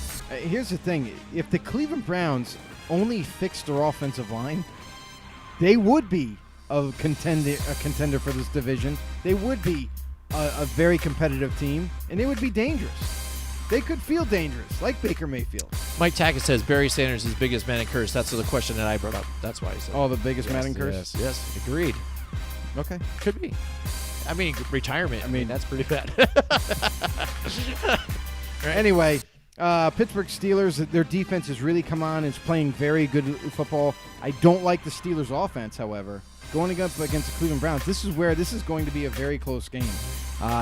This could go either way, but I'm going to go with the better defense. I'm going to go with the Steelers right now, and I don't think that they're going to have a lot of time to protect against this defense. Baker Mayfield's going to be rushing to throw the ball. He's going to probably make some mistakes, and until they get that offensive line fixed, they're not going to go anywhere. Steelers it is. All right, there you go. Now moving on to the Dallas Cowboys. Hey, they're not in prime time for once. And they're not home. Yeah, and they're not at home, yeah. So they're going into Detroit. Detroit without Matt Stafford. He's been nursing that back injury, and now they won't have him. It's going to be pretty rough here. So I'm just going to pretty much explain it right here. Dallas Cowboys taking this one here. It's just a different team when he's not in there.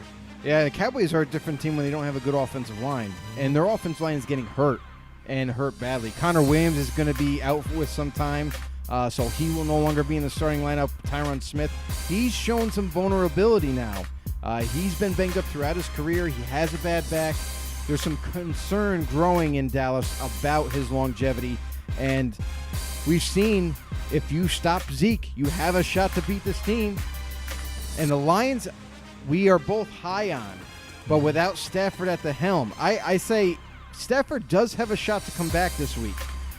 If he plays, I got Detroit. If he's not playing, I'll take the Cowboys. There you go. Stipulation heard again. All right, here, Jacksonville going into Indianapolis. I don't know what to expect from this anymore here. I don't know. Is Jacoby Brissett going to be able to come back? Is it going to be Brian Hoyer again? Brissett practiced today. Excellent. Well, I hope so. Indiana at home, that's really they what bounce happened. back here, but Jacksonville, they're tough with Nick Foles at the helm now. This is an interesting one for me to go with, but I think I'm going to ride with Indianapolis bouncing back here at home, depending on if Jacoby Brissett plays. If it's Brian Hoyer again, I might lean and change to Jacksonville here. Yeah, and I'll say the same thing. If Hoyer is a starter, it's a no-bueno for me. I'm not taking the Colts again. I'm taking the Jaguars. And listen, Jaguars' defense is still good. Yes, they're still good without Jalen Ramsey. He still is. So these Jaguars, they can play. And now you're seeing, Leonard Fournette playing really good football this year, staying healthy, doing the things they need to do. The Colts, though, with Jacoby Brissett, this offense is completely different. They are also due to get back, I should say, a wide receiver in Funchess. So he's been missing since week 1. Now, if they get him back, T.Y. Hilton is possibly going to be back this week. Still up in the air. He might miss another week, but they're starting to get healthier. If Brissett's there, it's got to be the Colts. All right, the Buffalo Bills headed into Miami. Now, Miami has been surging. What is going to happen with this game? Season. I don't a couple of weeks. I don't know. Buffalo, it seems like whenever they have a chance to show that they are one of those contenders here for the playoffs, against teams that they pretty much probably should beat, they lose to. And this is going to be a tough game again because it is a divisional game. Miami plays better at home. That's just what they do. So it's going to be a tough out here for Buffalo. Can they get it done? I'm relying on that defense. I say Buffalo edges them out barely. This is a field goal game for me. I like Buffalo barely. Yeah, I'm not wavering at all. I'm still on board with the Buffalo Bills. They're playing the Dolphins. Listen, I know the Dolphins upset the Colts last week, but let's be honest. They were playing against Brian Hoyer, and they didn't have all their pieces. The receiving core has been brutally banged up. They don't have T.Y. They didn't have Funchess. Let's see what happens. Now you're coming. Buffalo's got to go down to Miami. They got to get this win. Show the NFL that, listen, if we're not going to lose against the Dolphins. So I got the Bills offense against this defense. Whether Josh Allen makes a few mistakes or not, this defense is going to hold true. Bills all the way. All right, Denver Broncos going into Minnesota, where Denver might be taking a look at Colin Kaepernick this weekend. Who knows? We'll see. We'll see John Elway there with his cigar checking out Colin Kaepernick. I can't wait for that. I can't wait to find out. That would be amazing. I would love it. I can't wait to find out what teams went to this workout. Yeah. Oh, yeah, definitely. All right, now Denver, they had their struggle even at the quarterback, not agreeing with what's going on here. Minnesota, they look good at times, but then even what I like about them is some of these tougher matchups like last week with the Dallas Cowboys. They're grinding, and when it comes down to it, they need to put up the points. They get it done. It's not just the Dalvin Cook show. They can get it done through the air, too, minus Adam Thielen, not even having him on the field. So I'm liking what they're doing. I like Minnesota here at home to keep on rolling. Yeah, I like the Minnesota Vikings, too, as well, because I don't like what the Broncos are doing. I don't like the roster. The only guy that I like is Cortland Sutton. To me, he shows a lot of promise. He could be a big difference maker for the future, but they're still unknown at quarterback. Yeah, Brandon Allen had a good week last week. Maybe he just had a good preparation week, but I'll tell you right now, this team that he's facing right now is a tough team, and they have to go into Minnesota to try to get a win. I think it's going to be a lot on the young Brandon Allen. The Vikings defense is very stout. Their offense is clicking. Adam Thielen looks to be coming back this week. Very dangerous. Watch out for Dalvin Cook as well. There you go. And New Orleans Saints going into Tampa Bay. Tampa Bay is the Dr. Jekyll, Mr. Hyde kind of deal team with me. I just don't get them. They're full of turnovers one week. Next week, you're throwing up some good touchdowns too. It helps to have Mike Evans out there too. I mean, God forbid if he didn't have Mike Evans, I think it would be and Chris Godwin. Worse. Yeah, and so I mean, the New Orleans Saints they floundered last week. It was terrible at home against the Atlanta Falcons, who is a tough divisional opponent. They know each other, but to get beat up like that so poorly is pretty pitiful. Now they get get another team that's in their division who, again, we're not sure we're going to see here, but personnel-wise is inferior to the New Orleans Saints. I'm hoping here the New Orleans Saints can gather things together. I know Sean Payton's going to get them together in the locker room and find a way to come back and get a win here against Tampa Bay. Yeah, and that's the thing. Tampa Bay, we've always had questions throughout the season. Are they good? Are they not good? They show up. They don't show up. Is Jameis going to be back? I don't think so. Yeah, exactly. But he does enough to kind of make a question. He's like the Ryan whatchamacallit, Fitzpatrick, which they even had Ryan Fitzpatrick there. He's like the equivalent. I played just enough that they think I might start, but then I suck sometimes. Not so much. But yeah, Tampa Bay is going to be home. New Orleans Saints has got to be pissed off after last week's embarrassment. That's right. They got embarrassed. And now they're going to be pissed. They have a really good defense that didn't show last week. Their offense didn't show up. Look for them to make a statement in Tampa Bay. I got the Saints. Now the Jets, pull off a win against the New York Giants and go into Washington, where Washington is absolutely putrid. They, having arguments with the management. They don't have John Gruden there anymore. Or Jay Gruden. It is an absolute debacle. I think their quarterback just isn't good. So I'm gonna go with the ghost chasing Jets on this one here to come in, and they are the NFC East defeaters. They've already taken out the Cowboys. They've taken out the Giants, and watch out, they're rolling through and taking out the Washington Redskins. Sound effects. Yeah.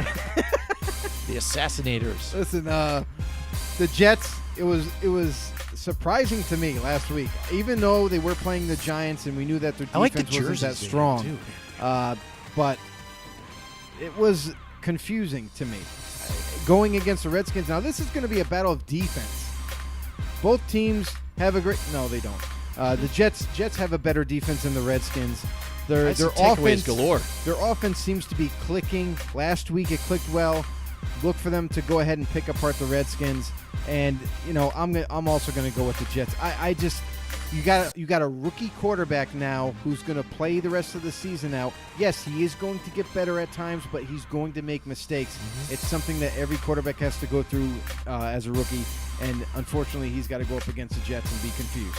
All right, now the Atlanta Falcons coming off a big win, going to Carolina now, a divisional opponent. With Kyle Allen, who's been playing really great this year. Christian McCaffrey, again, in the MVP talks. Atlanta, they come in and they get a win here. But like you said, Devontae Freeman goes down for it, though, too, so they sacrifice that a bit. Austin Hooper's not going to be there. So I'm liking Carolina at home here on this one. I'll say this. There is a questionable tag on Christian McCaffrey this week. So he may play, he may not play. I have the Panthers if McCaffrey's playing. If he's not playing, he's such a big part of this offense. I'm sorry, but the way the Atlanta Falcons played last week, maybe it's a mirage, but maybe they figured something out. If McCaffrey's not playing, I got Atlanta. All right, here we go. Houston now going into Baltimore. This is a matchup for this for this AFC that people want to see. Who is going to be this other team that can, challenge the Patriots or be that AFC championship team on the other side here. So Houston goes into Baltimore. Who do you like in this one, Joe? I'm not telling you. Why? Yeah, I've been doing them first every time. Why don't you go first? That's the way it works. All right, fine. Yeah, whatever. I haven't been high on Houston so far, even this season. But Baltimore, I thought was going to take a step back now too. I didn't think the running game was going to go all the way for them. But it seems to be proved me wrong here. But their defense has been playing well. So I'm liking Baltimore here because of their defense and at home. So I'm not liking Baltimore because of their defense. Their defense is a good defense, not a great defense, because they're so young. They're still growing and maturing, but they are getting better week to week. I'm going to pick the Baltimore Ravens because of their offense. There you go. The Houston Texans have one of the weaker defenses in terms of giving up the pass. Yes, they're pretty stout against the run, but with this running offense, it's really hard to predict where the ball's going. I mean, they have three guys that could potentially get the ball in the backfield at any given time. And not to mention LaMarcus Jackson is one of the best all-time rushers as a quarterback in NFL history. That's right. I said it. He's the most shiftiest. He's the fastest. He's quick. He's agile. He made three guys miss one time. It's absolutely insane. So I think he, with this offense, with the defense, the young defense that they have, but Texans, they're going to have to try to play keep up. I think playing in Baltimore is going to be hard enough. Baltimore takes it. All right. Now, Arizona goes into San Francisco. San Francisco loses a hard one at home to the Seattle Seahawks. It's a tough opponent here that, again, they're surging on the NFC side. Right. Arizona, they play well. They've been playing some good games, tight games, got a great defense moving in here. The offense is getting its stuff together. I saw a little thing in Jimmy G again. He looked a little shattered here, or a little shaken, towards the end of that game. If this is a tight game, we'll see what happens, who comes out on the end of that.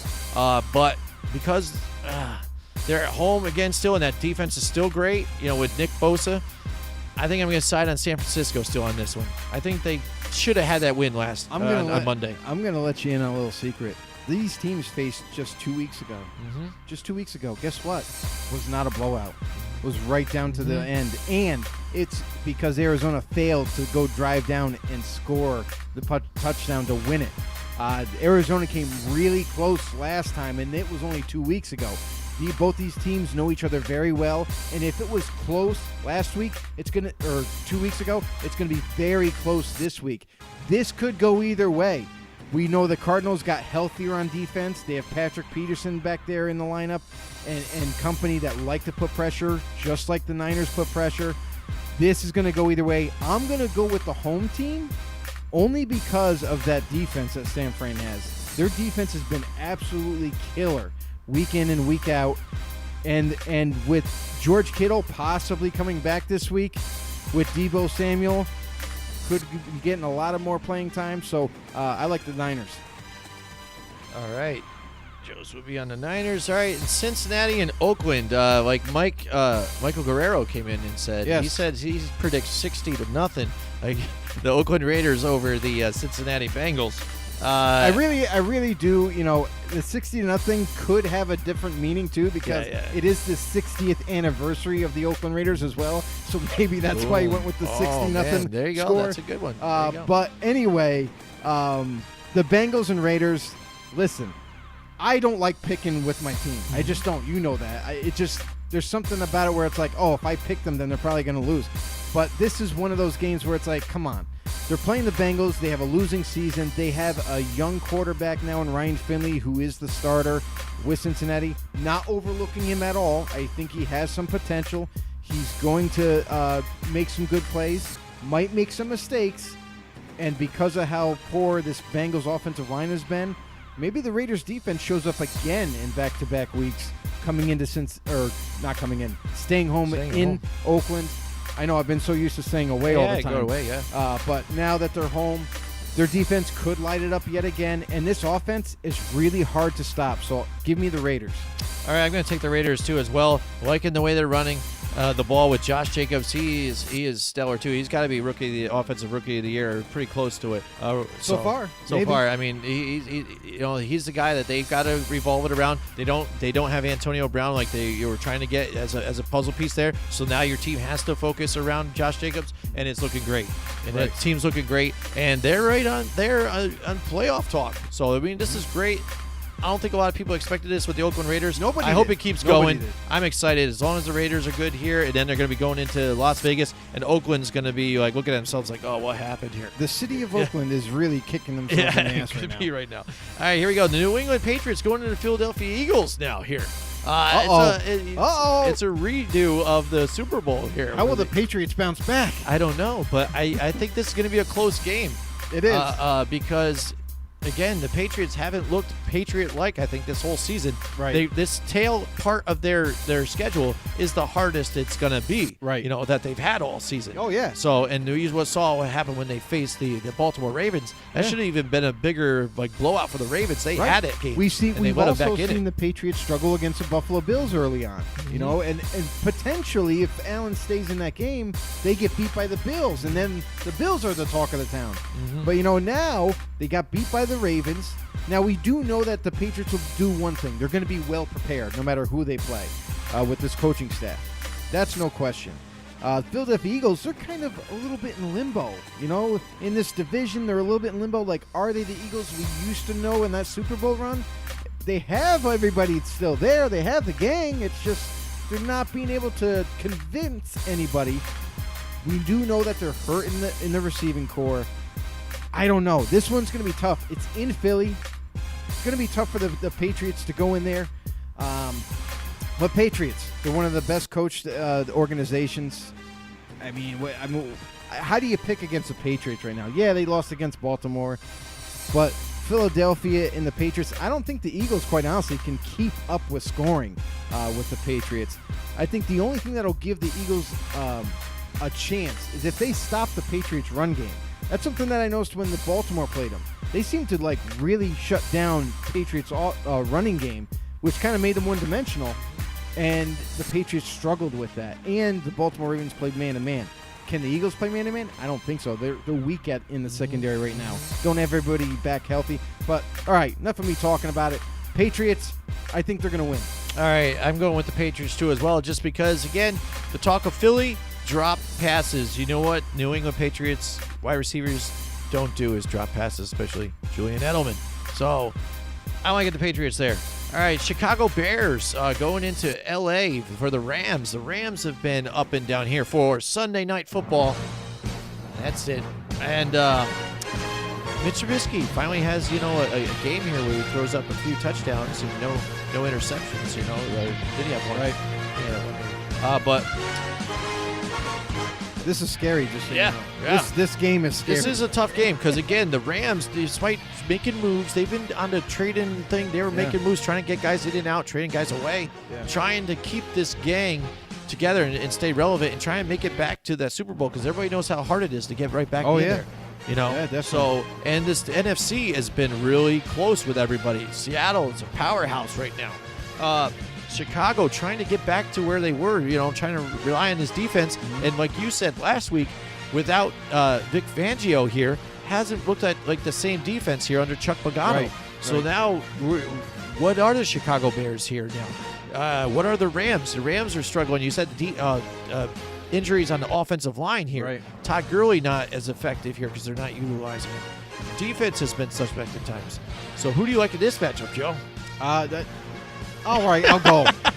So anyway, Chicago Bears, we already know their star-studded defense. We already know all the names. They're very good across the board, very talented. However, Chuck Pagano is now the D coordinator, and it's different. It's a different feeling with this defense. They're not as dominant as they were last season with Vic Fangio, and that does play a part. We've seen the Bears now in several weeks on this defense.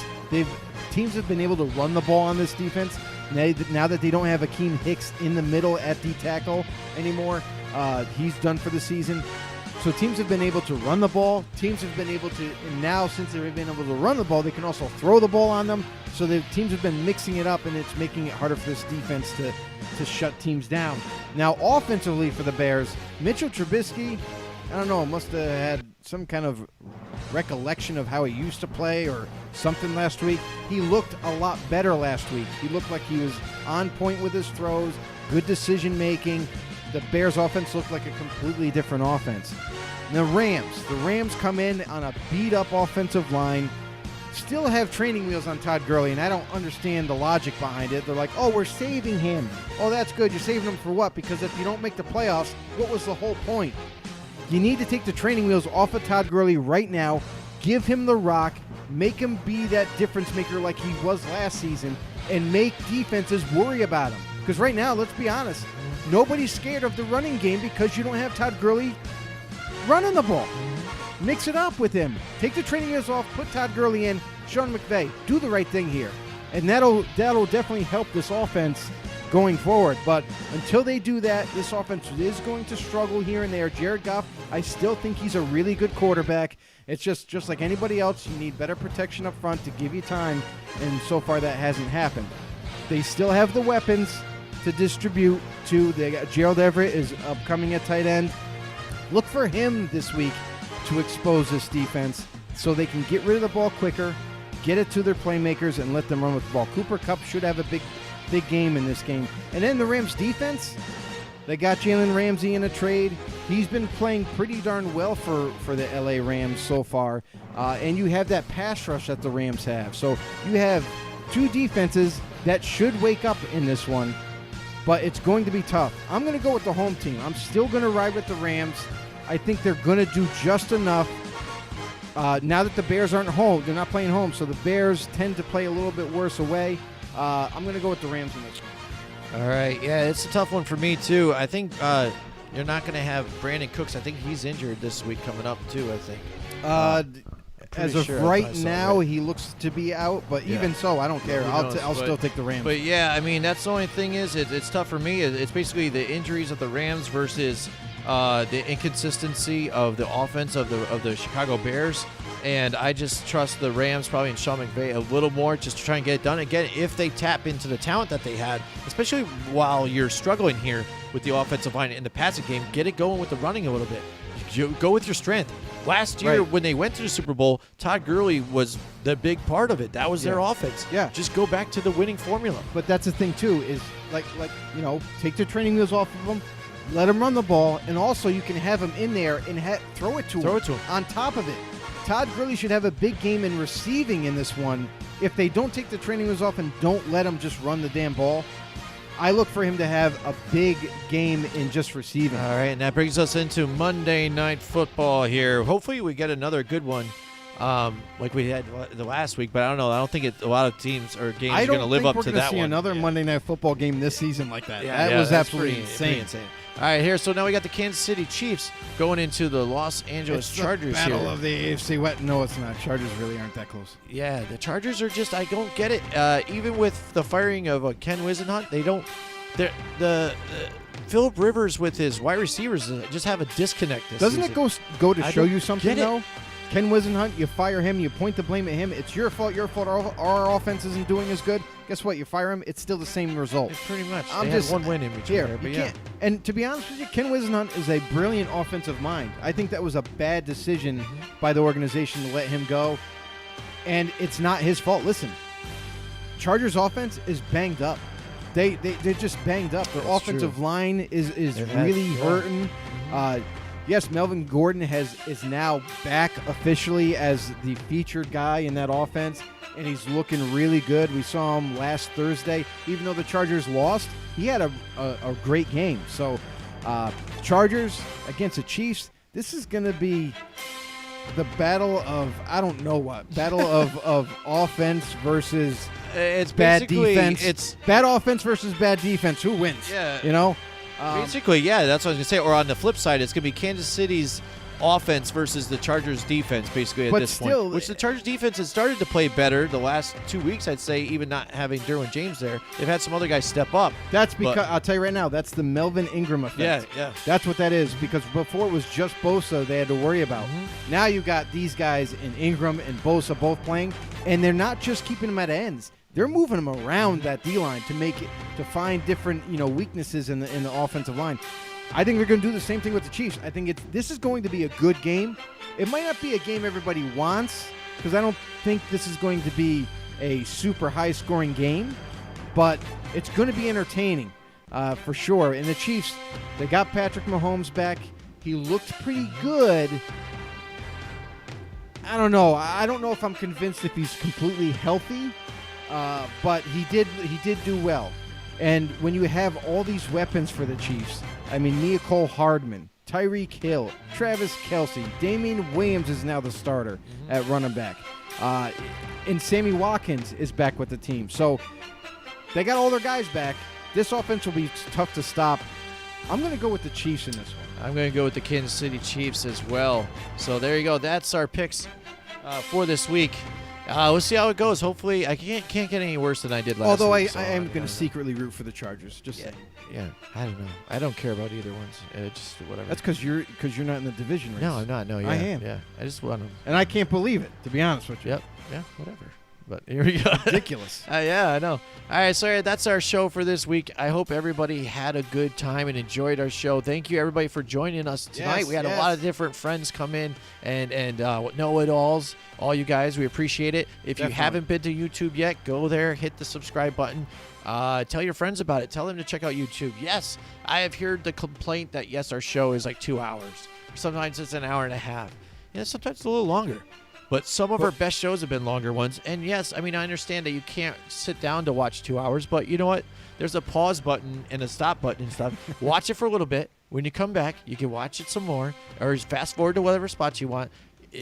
That's the beauty of video and the internet. So, And the one other thing that I'll say about this is, there has been a complaint about us having too long of a show. But listen, we only do this once a week. So Yeah. we're trying to pack in all this content in one episode for you guys, so it does take a little bit longer. We apologize for that, and we know everybody's busy, but you can look at now. We have on the side there, we have all our description and breakdown of the show, and maybe you could skip to something that interests you or not interest you or whatever. So, yeah, absolutely. And then if we only did little short ones too, we wouldn't get some of the other guys that come in later and join in on the process. that's right. This is a family affair. This is our football If you haven't family. yet, go to YouTube, hit the subscribe button, notifications, put your name or whatever you want, and just say know it all in the comment. We are going to be doing some giveaways at the end of this month and at the next month for the holidays. I'm giving away a $10 Dunkin' Donuts card. So whatever you guys want, just come on in, say hi, drop a comment. And go to Twitter, too, at FB_no, too, to follow us on Twitter. We share a lot of different news and updates that go on. Tweet some stuff out to our buddies there, too, and other things. So we have some fun on Twitter. And Facebook. I know everybody, we have a big family here at Facebook. We all love each other here. We are growing there. We have 499 members here in our group. So let's get to 500. Let's keep going here. Yeah, we got the $4.99 special going on Facebook. Absolutely. So thank you so much for joining us again. Thanks, everybody. Thank you all, Know-It-Alls, for tuning in. Make sure you spread the word. That's your homework assignment. So next week, we want to see double the amount of people that were on the show this week. Absolutely. So thanks, everybody. Thank you, Stephen Murray, our voice. Our voice of the show, Stephen Murray from VoiceActorGarage.com. Make sure to check him out. He does sports trivia locally in the capital region, upstate New York. Also, thank you, Down Monday, for allowing us to play your music. That's you guys our have been intro great. music. And I was just listening to their CD the other day again. I love the whole CD. That's a great band. Yeah, Down definitely. Monday. Check them out on YouTube. Thanks, everybody. And Thank you, other guys. stuff. We really appreciate it. Keep it going. All right. Thanks a lot. See you guys next week. Join us next week from 8 till 10 Wednesday night for more Football on the Know with Jim and Joe.